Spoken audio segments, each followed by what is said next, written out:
Nous sommes le 4 juillet 2026. Peuple d'Afrique, recevez nos salutations. Les terreurs d'Al-Qaïda de M. Emmanuel Macron ou du système impérialiste france-africain ou du système impérialiste arabo-occidental, très tôt ce matin, ils ont lancé une attaque coordonnée. Ils ont voulu répéter ce qui s'était passé le 25 avril. Mais à leur grande surprise, nos forces de défense et de sécurité les attendaient de pied ferme. Ils ont ciblé à la fois la localité de Sévaré, Gao, les localités de Sévaré, Gao, Anefis. Ici, là où il y a une grande prison, là, Keniroba.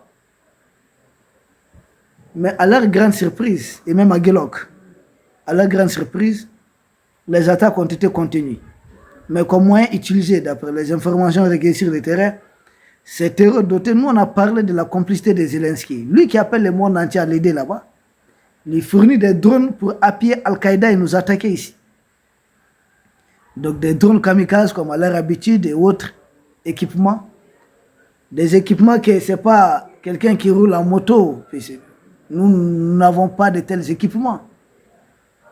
Ce n'est pas un citoyen lambda qui a accès à de tels équipements. C'est en réalité des équipements destinés. Et d'ailleurs, ils le disent, plusieurs armes destinées à l'Ukraine ont été perdues. Perdues comment? Ont été livrées à ces terroristes qui sont en train d'attaquer les pays africains. Ils ont lancé leur assaut, leur offensive. Nos militaires se sont battus vaillamment. Et je peux vous assurer qu'à Gao, les combats n'ont même pas duré. Parce qu'en plus des hommes qu'ils avaient infiltrés dans la ville,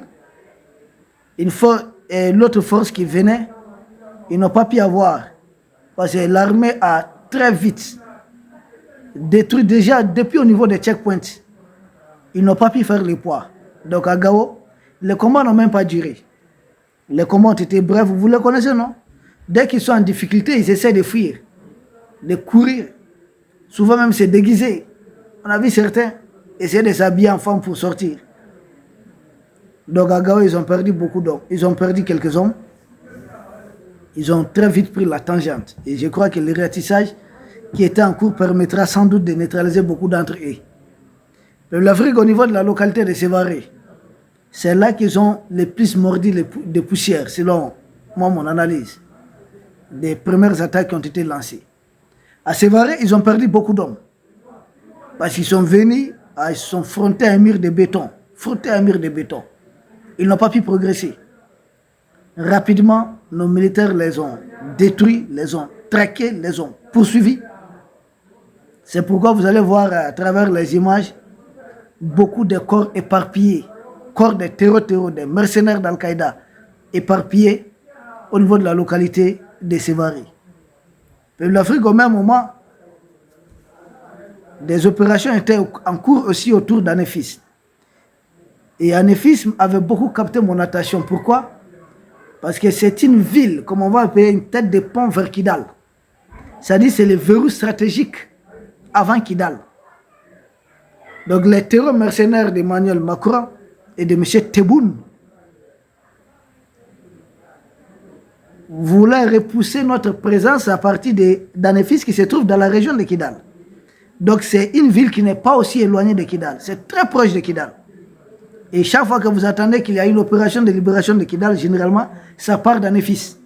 Parce qu'Anefis, c'est à cheval entre Gao et Kidal. Donc, ils ont essayé de nous repousser là-bas. Malgré tous les moyens, ils ont déployé des moyens lourds. Vous vous souvenez de l'attaque de Kidal? C'est à peu près les mêmes moyens. Sauf cette fois-ci, ils sont trompés. On les connaît, on les a vus venir. Ils ont aussi perdu beaucoup d'hommes. Ils ont fait circuler une vidéo propagande. Sans doute ça c'était au début des combats. Quand ils ont surpris certains éléments qui étaient au niveau des postes avancés.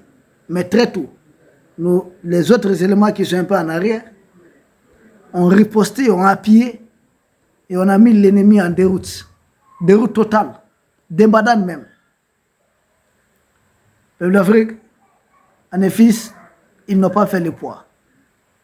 Jusque-là, les communiqués de l'état-major dit que la situation est totalement sous contrôle.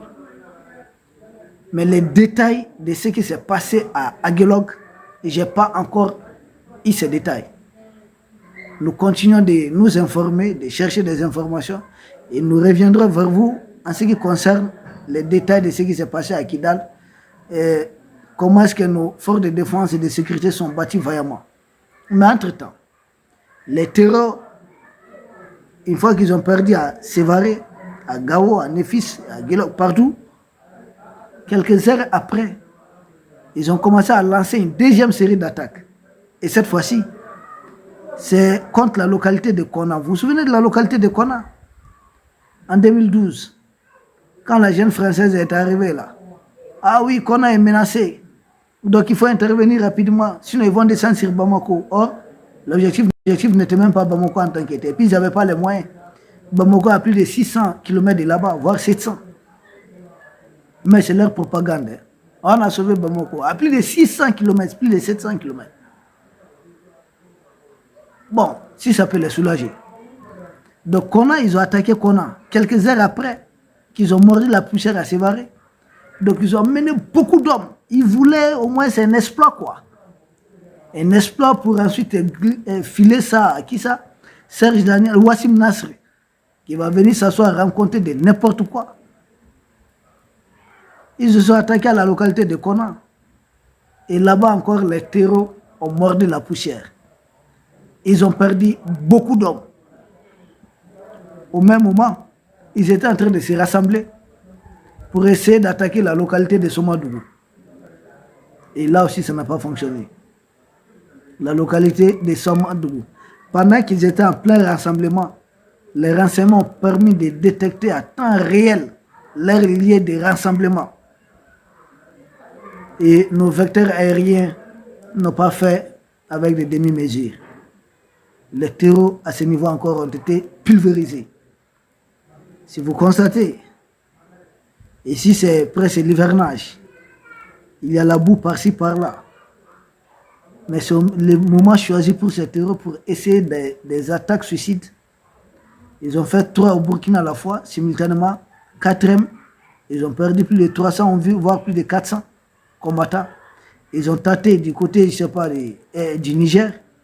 Là aussi, ils ont perdu beaucoup d'hommes. Et ils veulent revenir du côté du Mali. Ils essayent de taper de gauche à droite. Mais ça ne fonctionne pas. Emmanuel Macron, vous avez vu, quand leurs ONG là nous parlent de quoi et quoi, vous avez beaucoup de terreurs qu'on a neutralisés, vous avez des enfants soldats parmi eux. C'est des crimes contre l'humanité. Pourquoi enrôler des enfants et les envoyer à l'abattoir?